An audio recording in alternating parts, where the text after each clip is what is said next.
হতাশা মাদক দিয়ে দূর হয় না। হতাশা দূর হবে, বলে দিব, তিনটা জিনিস, মাত্র তিনটা। কটা ভাই?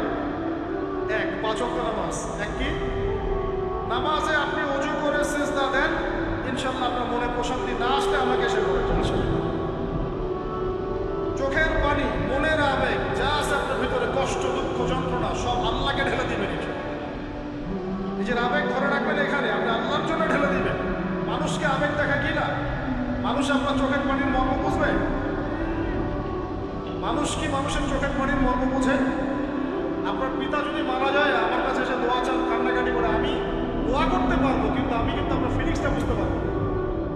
আপনার অনুভূতি কে বুঝতে পারবেন?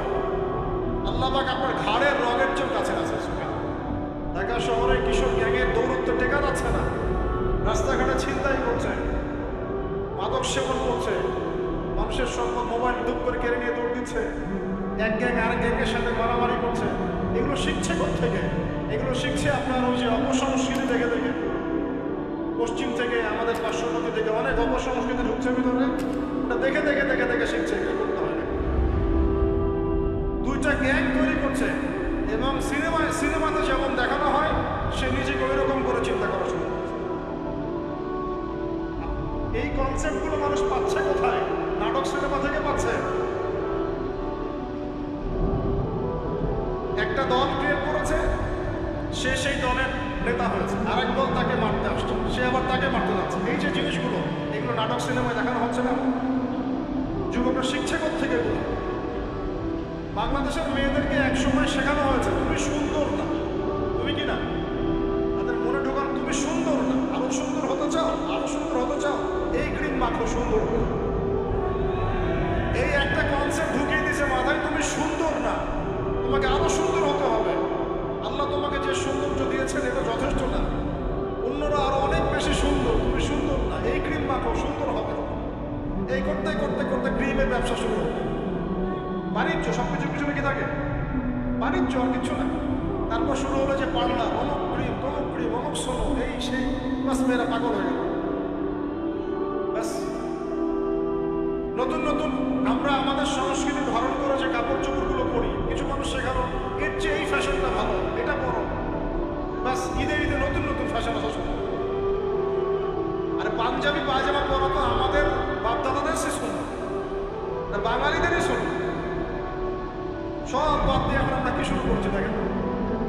এগুলো কিন্তু মিডিয়া দিয়ে আপনাদেরকে ঢোকানো, মিডিয়ার থ্রু দিয়ে। আমরা দেখছি এখন যুবকরা, বহু যুবক মাদকাসক্ত হয়ে যাচ্ছে, বুঝছেন কি না? কিসের এত হতাশা ভাই? কি হয়েছে? গার্লফ্রেন্ড আপনাকে ছেড়ে চলে গেছে, গেছে না হয়তো, কি হয়েছে? কি হয়েছে? গার্লফ্রেন্ড ছেড়ে চলে গেছে তো কি হয়েছে? আল্লাহ পাকের জমিনে কি মেয়ের অভাব নাকি? 40 জন নারীর দায়িত্ব একটা ছেলেকে নিতে হবে সে জামানে, মানে মা, বোন, ফুফু, খালা, স্ত্রী, এই সব মিলে 40 জন কাঁধে উঠে যাবে। এখন ঘরে ঘরে মেয়েদের সংখ্যা বাড়ছে না? নবীজি বলেছেন শেষ জামানায় মেয়েদের সংখ্যা বাড়বে, ছেলেদের সংখ্যা কমবে। কমছে কিনা ছেলেদের সংখ্যা? এখন হয়তো এভারেজ 100, 104, পরে দেখবেন আরো বেড়ে গেছে। শুধু আমেরিকান হিস্ট্রি ঘেটে দেখেন, ওখানে ছেলে মেয়ের অনুপাতটা কেমন কমছে, সব জায়গায় আরো সামনে কমবে। তো একজন গার্লফ্রেন্ড আপনাকে ছেড়ে চলে গেছে, বাস জীবনটা উৎসর্গ করে দিতে হবে তার জন্য। এখন কি ফেন্সিডিল, গাঁজা, ইয়াবা এগুলো সেবন করতে হবে? আপনাকে কে সৃষ্টি করেছেন ভাই? কি উদ্দেশ্যে? প্রথমে কি একটা বলেছে, কি উদ্দেশ্যে? আমাকে আল্লাহ পাঠিয়েছেন দুনিয়াতে নামাজ পড়তে, রোজা রাখতে, দিনের প্রচার করতে, দিনের জ্ঞান অর্জন করতে, এই তো। তা আমি একজন মেয়ের জন্য জীবন নষ্ট করে দেবো কেন? আমি তাহলে আল্লাহর কাছে কি মুখ দেখাবো, আর নবীর কাছে কি মুখ দেখাবো? ওখানে গিয়ে বলবো আল্লাহ আমি আমার অমুক প্রেমিকার জন্য আশায় হয়ে একদম জীবন দিয়ে দিয়েছি, আত্মহত্যা করেছি। এসে ভাই যাইতে দেন। যে ব্যক্তি আপনার অবস্থানকে মূল্যায়ন করে নাই, সে আপনার যোগ্য ছিল। এখন আপনি কি করবেন? নিজের অবস্থান উন্নত করেন, আপনার পিছনে লাইন ধরে করবে, এটাই বাস্তবতা। দুনিয়া খুব খারাপ জিনিস।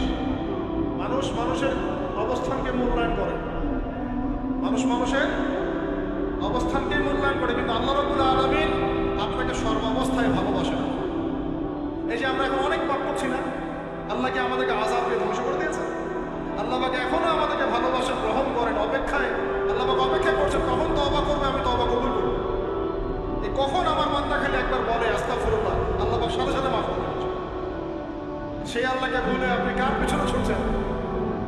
নিয়াত করতে পারি ভাই যে আমরা যারা ওয়াজ শুনলাম জীবনে কোনোদিন সিগারেটে হাত দিব না? রাজি আছি ভাই? অন্য বড় বড় জিনিস তো বহু দূরের কথা। আচ্ছা, অনেকে রাজি হয় না কেন? আপনারা কি অলরেডি আসক্ত?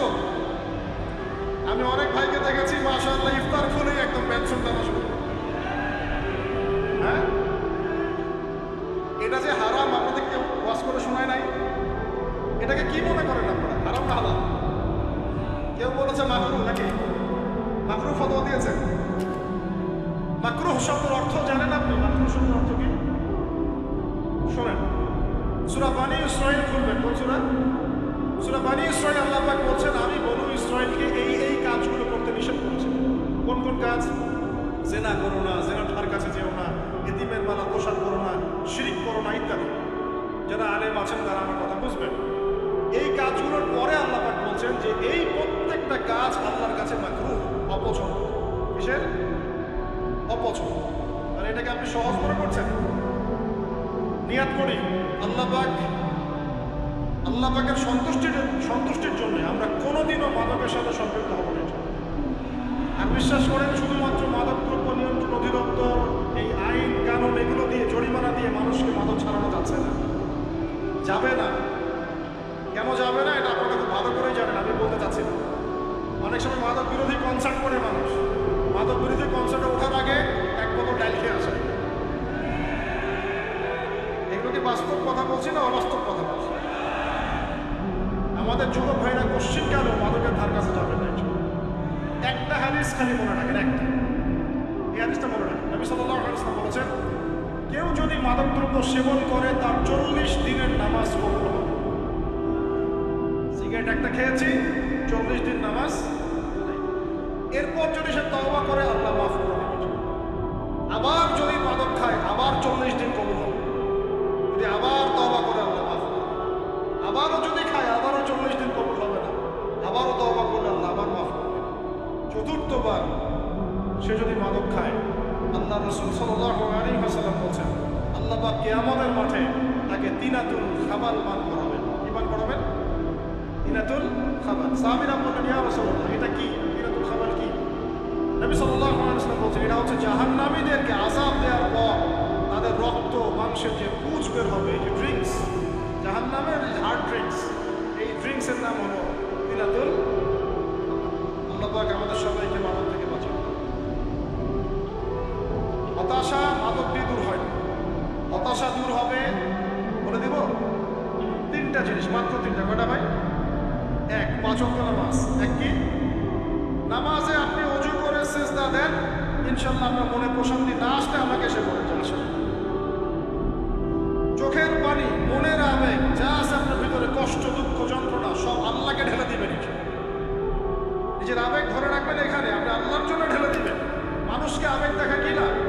মানুষ আপনার চোখের পানির মর্ম বুঝবে? মানুষ কি মানুষের চোখের পানির মর্ম বুঝে? আপনার পিতা যদি মারা যায় আমার কাছে এসে দোয়া চান, কান্নাকাটি করে, আমি দোয়া করতে পারবো, কিন্তু আমি কিন্তু আপনার ফিলিংসটা বুঝতে পারবো। আপনার অনুভূতি কে বুঝতে পারবেন? আল্লাহ পাক আপনার ঘাড়ের রগের চেয়ে কাছে আছে। সুবহান আল্লাহ পাক ঘাড়ের রগের চেয়ে কাছে আছে। গতকালকে বাংলাদেশের একজন বরেণ্য আলেমের সাথে কনফারেন্সে ছিলাম। উনি বলছিলেন যে এক ব্যক্তি, এটা শোনেন, এক ব্যক্তি খুব তার শখ যে তিনি সাহাবীদের মতো নামাজ পড়া শিখবেন। কথা বুঝতে পারছেন? সাহাবীদের মতো নামাজ শিখবেন। তো একজন বরেণ্য আলেমের কাছে এসেছেন, এসে বলছেন যে আমাকে সাহাবীদের মতো নামাজ শিখিয়ে দেন। তখন সেই আলেম আরেকজন আলেমের সন্ধান দিয়েছেন, তুমি তার কাছে যাও, তিনি শেখাবেন।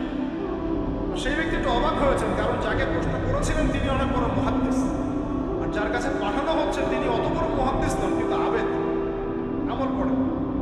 তাকে গিয়ে বলছেন উনি আমাকে পাঠিয়েছেন সাহাবীওয়ালা নামাজ শিখিয়ে দেন। তখন তিনি বলছেন ঠিক আছে, সুন্দর করে উযু করে আসো, সুন্দর করে উযু করে আসো। উযু করার সময় খালি খেয়াল রাখবা যে আমি উযু করছি শুধু আল্লাহর সন্তুষ্টির জন্য। খেয়াল রাখবেন, উযু করছি শুধু আল্লাহকে রাজি খুশি করার জন্য উযু করছে, আর কোনো উদ্দেশ্য নাই আমার। উযু করতে যাচ্ছে তিনি আবার বলছেন দাঁড়াও, শুধু আল্লাহকে রাজি খুশি করার জন্য উযু। আবার শুরু করছেন, আবার বলছে শোনো, শুধু আল্লাহকে রাজি খুশি করার জন্য উযু। এভাবে বলতেই আছেন, নামাজে দাঁড়িয়েছেন, দাঁড়ানোর আগে বলছেন শোনো, শুধু আল্লাহকে রাজি খুশি করার জন্য নামাজ বলতেই আছেন। এক পর্যায়ে সে ব্যক্তি নামাজ শুরু করলো, নামাজে মনোযোগ এদিকে ওদিকে যায় আর তার মাথায় এটা আসে, এই শুধু আল্লাহকে রাজি খুশি করার জন্য, শুধু আল্লাহকে রাজি খুশি করতে নামাজ পড়তে। এই চিন্তা তার মনের মধ্যে ঘুরপাক খাচ্ছে। এভাবে নামাজটা সে শেষ করেছে। শেষ করে চিন্তা করছে যে নামাজ তো পুরোপুরি মনোযোগ দিতে পারলাম না। বারবার মাথার মধ্যে এরকম চিন্তা আসছে, আল্লাহ আমাকে মাফ করে দাও, নামাজটা আমার মনে হলো না ঠিক মতো। তখন সে ফিরে এসে তার সে ওস্তাদকে বলছেন, আমার তো নামাজ এরকম করে পড়লাম, শেষমেশ মনে হলো যে নামাজটা হয়তো কবুল হয় নাই, আল্লাহর কাছে খুব মাফ চাই, আল্লাহ আমাকে মাফ করে দাও, নামাজটা মনে হলো না। তখন সেই যে প্রথম ব্যক্তি যিনি পাঠিয়েছেন তিনি বলছেন, এটাই হলো সাহাবীদের নামাজ। তারা আল্লাহকে রাজি খুশি করার জন্য নামাজ পড়তেন, নামাজ শেষ করে আল্লাহর কাছে ইস্তেগফার করতেন, আল্লাহ কিছুই হলো না। কথা কি বুঝতে পারছেন? অতএব আল্লাহকে রাজি খুশি করার জন্যে আপনি আপনার আবেগ, আপনার ইবাদত সব ফেলে দিবেন, অন্য কারো কাছে কিছু পাওয়ার আশা করেন। অতএব নামাজ আপনার মাদকের দিকে যাওয়া লাগবে না, নামাজই আপনার হতাশা দূর করে দেবে ইনশাআল্লাহ। 2 নম্বর আমল হচ্ছে কোরআন তেলাওয়াত। যে ব্যক্তি কোরআন তেলাওয়াত করতে পারে নিয়মিত, তার মনের মধ্যে এই হতাশা, এই ভীরুতা, এই কাপুরুষতা কিছু আসবে না ইনশাআল্লাহ, আমি গ্যারান্টি দিচ্ছি আপনাকে। হতাশা আসবেই না আপনার মনে যদি আপনি কোরআন বুঝতে পারেন। কোরআনের একটা আয়াত নিয়ে কোনো সময় দেখা যায় 2-3 ঘন্টা সময় পার হয়ে যাচ্ছে, আয়াতটা ছেড়ে সামনে যেতে পারছি। কোরআনের ভিতরে ঢুকলে আপনি দুনিয়ায় ভুলে যাবেন কি হচ্ছে আশপাশে। আমি এমন অনেক আলেমকে দেখেছি যে একটা বই, পাতলা একটা বই, আরবি বই নিয়ে পড়া শুরু করেছে যে ফজরের পরে, জোহরের ওয়াক্ত হয়ে যাচ্ছে, বইটাই শেষ করতে পারে, বুঝতে পারবেন না। যখন আপনি ইলমের ভিতরে ঢুকে যাবেন, কোরআনের ভিতরে, হাদিসের ভিতরে, আপনার দুনিয়ার খেয়ালই নেই। একজন আলেম তিনি এক রাত্রে একটা বই লিখেছিলেন, ছোটি বই, এক রাত্রে। বলা হচ্ছে তার সম্পর্কে বলা হচ্ছে যে রাতের খাবার তাকে দেওয়া হয়েছে যে আপনি এটা খেয়ে নেন, যে খাবারটা পাশেই আছে, খাবারটা খাবো, এটা লিখে খাবারটা খাবো, এরকম তার চিন্তা ছিল। ফজর হয়ে গেছে, বই লেখাও শেষ, খাবার এই অবস্থায় ডুবে গেছেন ভিতরে, খাবার খাওয়ার মাথায় খেয়াল। এরকম হয়। একজন মনীষী, বিখ্যাত মনীষী, রিয়াদুস সালেহীন কিতাবের রাইটার, সংকলক আল্লামা নববী রহমান, এরকম সারা রাত চলে গেছে, পাশে 2টা খেজুর খাওয়ারই সময় পায়, হাদিস নিয়ে গবেষণা করতে রাত পার হয়ে গেছে। বলতে চাচ্ছি, যখন ইলমের ভিতরে, কোরআন হাদিসের ভিতরে ঢুকে যাবেন, আপনার দুনিয়ার খেয়াল আপনার চলে যাবে, এই টেনশন, হতাশা, এই সেই, তখনই আল্লাহ পাক আপনাকে তার পক্ষ থেকে রহমত দিবেন, বরকত দিবেন, আল্লাহ আপনার দুনিয়ার কাজগুলো করে দেবেন। কারণ কেউ আপনার দুনিয়ার ওই কাজটা করে দিয়েছে, কেউ ওই কাজটা করে দিয়েছে, কেউ বাসায় খাবার পাঠিয়ে দিয়েছে, আল্লাহ পাকই এগুলো করাই দিবেন। তো প্রিয় ভাইরা, মাদকে যাবো না আল্লাহর কাছে আসবো? 2 নম্বর কোরআন তেলাওয়াত, 3 নম্বর আল্লাহর জিকির। 3 নম্বর কি ভাই? আল্লাহর জিকির। চলতে ফিরতে সব সময় মুখ চলতে থাকবে, মুখ না চললেও মনে মনে মন তাজা থাকবে, মনে মনে জিকির করতে থাকবে। মনে মনে জিকির করতে পারেন, মুখ নড়বে না, কিন্তু মনে মনে আপনার একটা জিকির হতে থাকবে। সুবহানাল্লাহ, আলহামদুলিল্লাহ, লা ইলাহা ইল্লাল্লাহ, আল্লাহু আকবার। করা যাবে? আরে মানুষের মন কখনো চুপ করে থাকে না, কিন্তু মানুষের মন অলওয়েজ কিছু না কিছু চিন্তা করতেই থাকে, থাকে না? যতক্ষণ না ঘুমায় মানুষ। তো প্রিয় ভাইরা, বেশি বেশি জিকির করবো, সুবহানাল্লাহ, আলহামদুলিল্লাহ, লা ইলাহা ইল্লাল্লাহ, আল্লাহু আকবার, লা হাওলা ওয়ালা কুওয়াতা ইল্লা বিল্লাহ, এগুলো চলতে থাকবে। আল্লাহ পাক তৌফিক দান করুন। আমরা আমাদের সমাজে যুবকদেরকে এরকম টিকটকে দেখছি, অনলাইনে আসক্ত দেখছি, জেনায় আসক্ত দেখছি, পর্নোগ্রাফিতে আসক্ত দেখছি। আমরা দেখছি আমাদের যুব সমাজে মাদকে আসক্ত, কিশোরকে আসক্ত। এইগুলো কি আমাদের কাম্য ছিল ভাই? আমাদের কাম্য ছিল? এই অবস্থায় কি যুব সমাজ আল্লাহ পাকের দিনের পতাকা হাতে নিয়ে আল্লাহর জমিনে দিন কায়েম করতে পারবে কিনা? একটু আমাকে উত্তর দেন দেখি। এখন এই অবস্থায় পারবে? অতএব অবস্থার উন্নতি করতে হবে কিনা?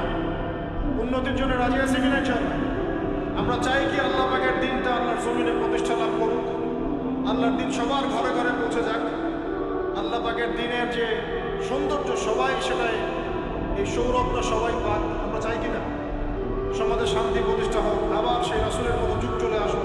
আমরা চাই কিনা?